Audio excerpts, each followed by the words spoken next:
இந்த கொஸ்டினை ஸ்கூல் புக்கில் இருக்கான்னு சொல்லி பார்க்கலாம். இந்தியாவில் உள்ள எஃகு நிறுவனங்கள் குறித்து கீழ்கண்ட வாக்கியங்களை கருத்தில் கொள்ளவும். பெரும்பான்மையான இந்திய எஃகு நிறுவனங்கள் டிஸ்கோவால் நிர்வகிக்கப்படுகிறதுன்னு கொடுத்துருக்காங்க. இது தப்பான ஸ்டேட்மெண்ட்டு.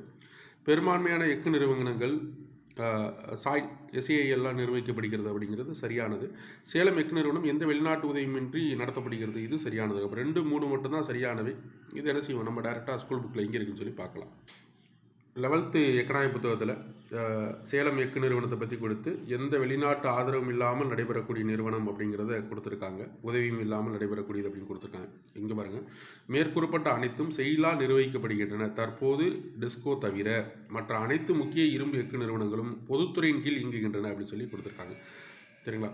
இது 1984 நிறுவப்பட்ட செயல் நிறுவனம் மேம்படுத்துவ பொறுப்பாகும் சொல்லி டைரெக்டாக எஃகு நிறுவனத்தை பற்றி செயல் நிறுவனத்தை பற்றி 1974 உருவாக்கப்பட்டதுன்னு டைரெக்டாக கொடுத்துருக்காங்க. பொறுப்பு சொல்லி